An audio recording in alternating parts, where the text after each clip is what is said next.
144 TV evening snacks కి స్వాగతం. ఈరోజు ఈవినింగ్ హెడ్లైన్స్ చూస్తే ఆందోళనకర స్థాయికి కరోనా మరణాలు. దేశంలో కరోనా మరణాలు ఆందోళనకర స్థాయికి చేరుకుంటున్నాయి. శుక్రవారం ఒక్కరోజే కరోనా కారణంగా 12 మరణాలు చోటు చేసుకోవడం కలవరానికి గురిచేస్తుంది.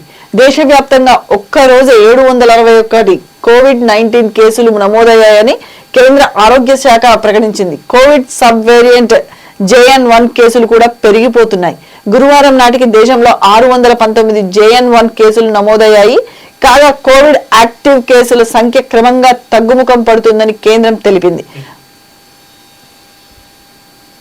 Next news.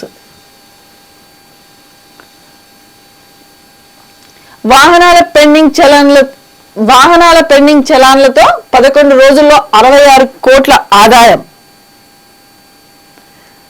తెలంగాణలో వాహనాల పెండింగ్ చలాన్ల చెల్లింపులకు విశేష స్పందన వస్తుంది. 11 రోజుల్లో రాష్ట్ర ప్రభుత్వానికి 66 కోట్ల ఆదాయం వచ్చింది. కాంగ్రెస్ ప్రభుత్వం పెండింగ్ చలాన్లపై రాయితీని ప్రకటించిన విషయం తెలిసిందే.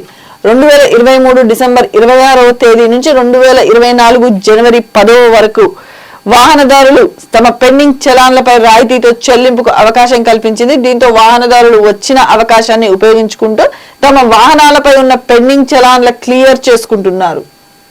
నెక్స్ట్ న్యూస్ చూస్తే తెలుగుదేశం పార్టీకి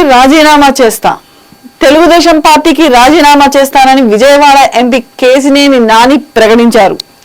తన అవసరం లేదని చంద్రబాబు భావించారని, ఈ సమయంలో తాను ఇంకా టీడీపీలో కొనసాగడం కరెక్ట్ కాదని నాని చెప్పారు. తన ఎంపీ పదవికి కూడా రాజీనామా చేస్తానని, త్వరలో లోక్సభ స్పీకర్ను కలిసి రాజీనామా లేఖను సమర్పించి ఆ తరువాత టీడీపీ పార్టీకి రాజీనామా చేస్తానని ఆయన సోషల్ మీడియా ద్వారా వెల్లడించారు.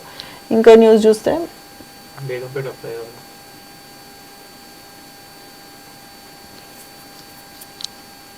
రాజస్థాన్లో రైలు ప్రమాదం. కోటా జంక్షన్ సమీపంలో జోధ్పూర్ భోపాల్ ఎక్స్ప్రెస్ రైలు 2 కోచుల పట్టాలు తప్పాయి. భోపాల్ కు వెళ్తుండగా శుక్రవారం సాయంత్రం ఈ ప్రమాదం చోటు చేసుకుంది. సమాచారం అందుకున్న రెస్క్యూ సిబ్బంది, రైల్వే అధికారులు వెంటనే సంఘటనా స్థలానికి చేరుకొని సహాయక చర్యలు చేపట్టారు.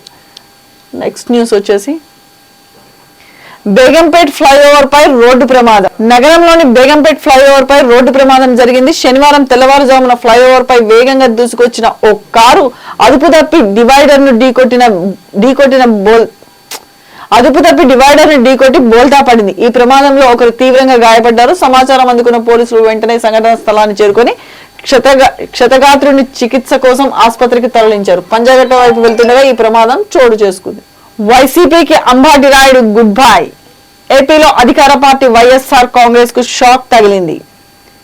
శనివారం వైసీపీకి మాజీ Indian cricketer Ambati Rayudu good bye చెప్పారు. పార్టీలో చేరిన వారం రోజులకే అంబటి రాయుడు వైసీపీని వీడడంతో చర్చనీయాంశంగా మారింది.